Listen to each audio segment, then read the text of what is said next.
Eu vou falar um pouco sobre o histórico da propriedade privada no Brasil e sobre os conflitos possessórios, na verdade, os conflitos entre posse e propriedade. Um marco inicial importantíssimo da história da propriedade privada do Brasil é, na verdade, o Brasil Colônia, onde as propriedades elas eram de propriedade do rei e por meio dos seus funcionários, ele fazia concessões e sesmarias com pessoas que se propunham a explorar a terra, né? Então, na verdade, nós temos na sua origem a utilização da propriedade privada numa perspectiva até funcionalista, né? Funcionalizante, né? Porque o objetivo era explorar o território brasileiro, né? Não só do ponto de vista da colonização, mas também, né, na obtenção de dividendos, de matérias-primas a serem exploradas, né? Bem, esse marco regulatório ele vai até a Constituição Brasileira de 1824, que é a primeira Constituição, onde estabelece formalmente que o direito de propriedade é um direito fundamental e, levando em conta o momento histórico, o direito de propriedade como sendo absoluto, né? Não se discutia nesse momento a ideia de função social da propriedade, né? Então, nós temos a partir daí uma lacuna legislativa, porque ao mesmo tempo em que o modus operandi de utilização da terra se dava por meio de sesmarias e de concessões, né? Sendo que essas sesmarias elas deixaram de ser feitas em 1822, né? Com a Constituição de 1824, nós temos a consagração do direito de propriedade privada. Então, nós temos dois regimes jurídicos que estiveram em conflito, né? Então, houve essa lacuna jurídica que só foi resolvida em 1850 com a edição da Lei de Terras, a chamada Lei 601, né, de 1850. Em que consistia essa Lei de Terras? O eixo principal consistiu em permitir a aquisição da propriedade por meio de compra e venda, né?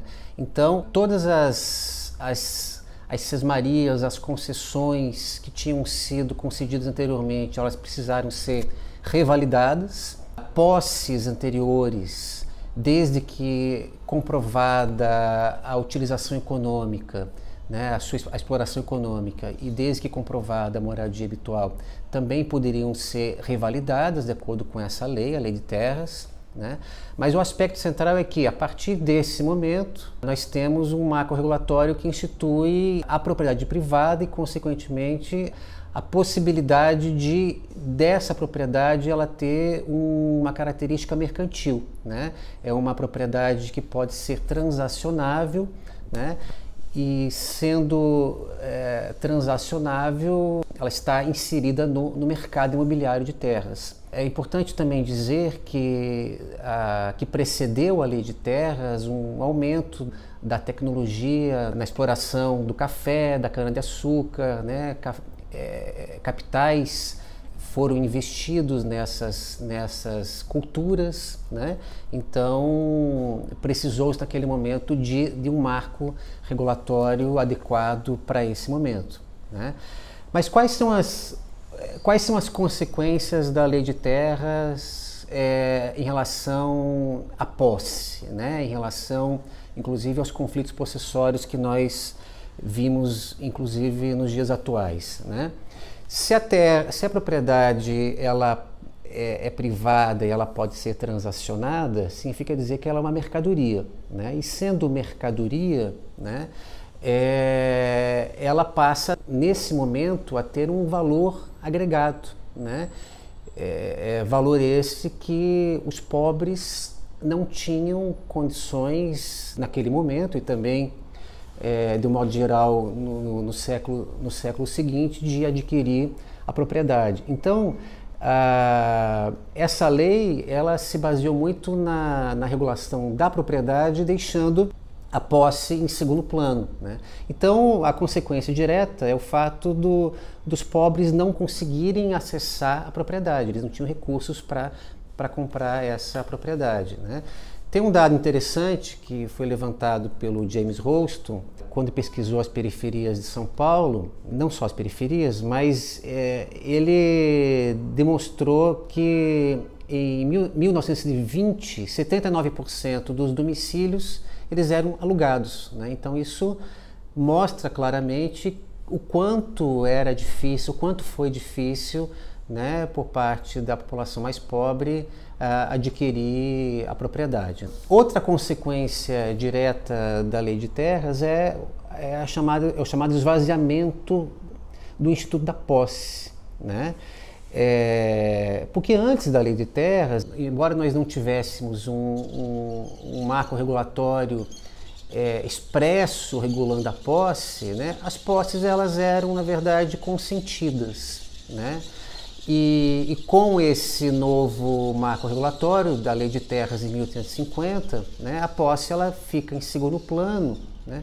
E do ponto de vista teórico, que vai repercutir no posicionamento dos tribunais, né, a posse acabou sendo vista como uma mera exteriorização da propriedade, né? Ou seja, não existia, historicamente, nunca foi majoritária a ideia, quer dizer, pelo menos nos últimos séculos, aqui no Brasil, de que a posse é um bem autônomo, né? Não, a posse ela uma exterioridade, uma exteriorização, um desmembramento da propriedade privada. Isso vai fazer toda a diferença quando o judiciário ele julga os conflitos possessórios, né? Eu vou falar sobre isso daqui a pouco. Então, além da ausência de reforma agrária, da ausência de reforma urbana e de uma política habitacional séria, né, o esvaziamento da posse ocasionou vários conflitos fundiários, né? Então, muitas revoltas, muitos conflitos desde o século XIX e entrando também no século XX se deram pelo fato da posse não ser privilegiada do ponto de vista jurídico, né? De não ser considerada um bem autônomo e também de não existir mecanismos de regularização dessas posses, né? Então, como esses mecanismos não existiam, quem sempre foi meros possuidores ou posseiros, como preferirem, né, sempre foi o elo mais fraco dessa relação, né? Então, não só processo de grilagem e tantas outras pressões que as pessoas do elo mais fraco foram obrigadas a ir cedendo essas terras, né, para geralmente grandes proprietários, né? Então, especificamente em relação ao conflito entre posse e propriedade, fica evidente que há, do ponto de vista majoritário, não só da literatura, mas também da interpretação que os juízes, que os tribunais fazem acerca dessa temática, né, que é o fato de que a propriedade ela prevalece sobre a posse, né? E isso pode ser demonstrado, por exemplo, com a existência do registro público de propriedade, né? Nós não temos um registro público de posse, né? Então a posse é vista como um desdobramento da propriedade, né? E quando há conflito, prevalece, e tem prevalecido ainda hoje, a propriedade, né? Por causa desses elementos históricos e também pelo fato da propriedade ser um dos pilares do sistema capitalista, né? Então, é um valor que para o sistema é muito caro, né? Então a posse, historicamente, sempre foi desprivilegiada. Eu disse anteriormente que a Constituição de 1824 ela consagrou o direito de propriedade como direito fundamental, né? Todas as constituições brasileiras do século XX, começando pela Constituição de 1934, né, ela estabeleceu o princípio da função social da propriedade, né? Embora seja princípio constitucional desde a década de 1930, né, esse princípio ele teve baixíssima aplicação, né? Porque se porventura ele fosse de fato aplicado, né, todas aqueles imóveis urbanos ou rurais que não cumprissem a função social, né, eles poderiam ser destinados para finalidades como reforma agrária, reforma urbana, projetos habitacionais, né?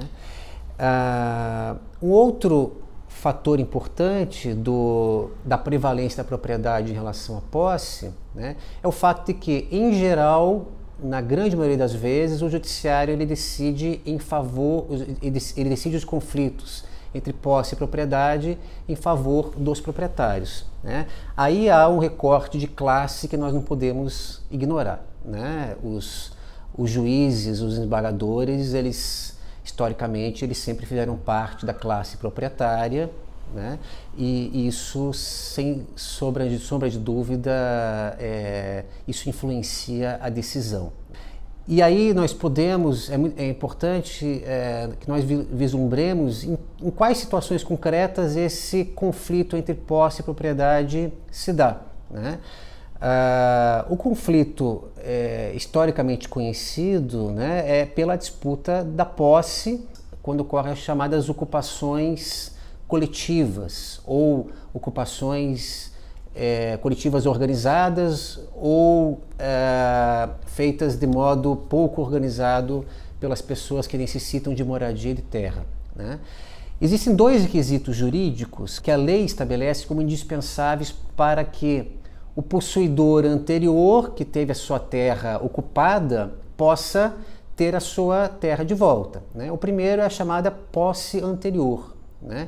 Então, o Código de Processo Civil ele fala expressamente que a reintegração de posse ela está condicionada à comprovação de que o requerente ele comprovou que tinha uma posse anterior, né? Esse requisito ele infelizmente, deliberadamente esquecido pelos juízes quando eles concedem as chamadas liminares de ação de reintegração de posse, né? Então, é um aspecto legal, importantíssimo e que, em virtude dessa visão proprietária, né, dessa prevalência da propriedade, acaba não sendo observado. Um outro requisito tão importante quanto é o próprio princípio da função social da propriedade, né? Então, a Constituição é muito clara quando ele diz que o direito de propriedade só é garantido na medida em que ele cumpre uma função social da propriedade, cumpre uma função social, né?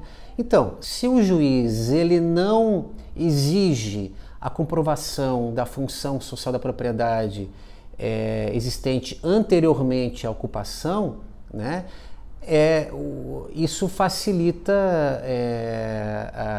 a sua decisão no sentido de dar prioridade ao proprietário, né, e não ao posseiro, e não ao possuidor que ocupou essa área, né? Então, nós temos aqui um claro descumprimento de um princípio constitucional que deixa de ser aplicado. Então, um dos grandes problemas nesse conflito, né, é não levar o princípio da função social da propriedade a sério, né, banalizá-lo, né? Um outro aspecto importante é que, no caso, os documentos internacionais eles fazem referência às remoções forçadas, né, dizendo que elas são admissíveis desde que respeitados os dispositivos legais e garantido o direito de defesa, né?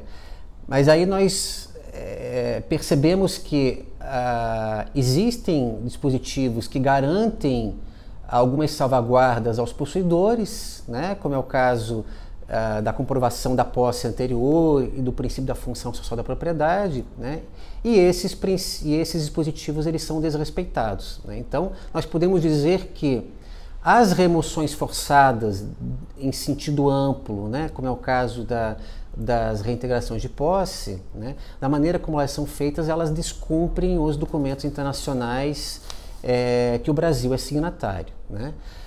Um outro aspecto nesse conflito posse e propriedade, né, diz respeito às remoções forçadas promovidas pelo poder público, né? No caso de áreas de risco, execução de obras públicas, proteção de espaços ambientais protegidos, né?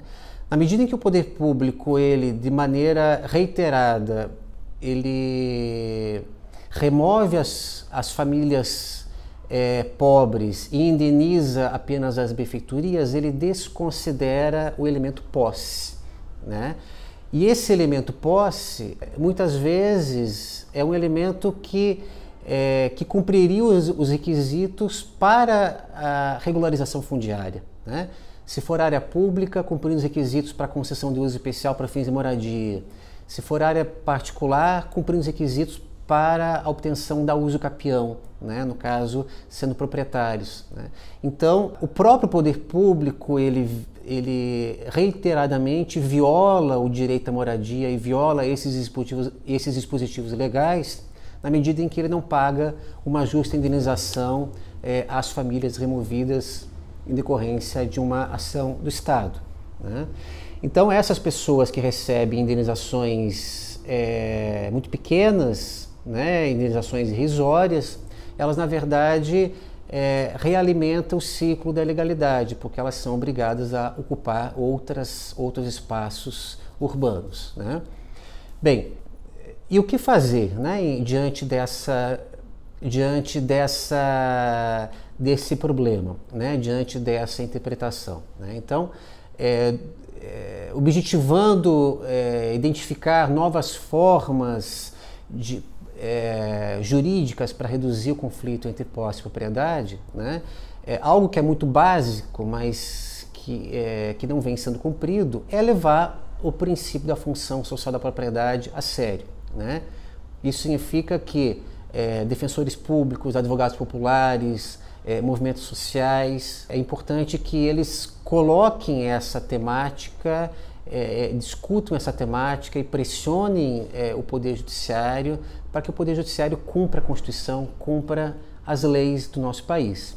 Acontece muitas vezes de juízes e desembargadores, né, fazerem referência ao princípio da função social da propriedade nos seus votos, né, mas decidirem em sentido totalmente oposto, né? Então, ficar atentos quanto a esse princípio me parece que é algo importante não só na academia, mas também por parte dos movimentos sociais, né?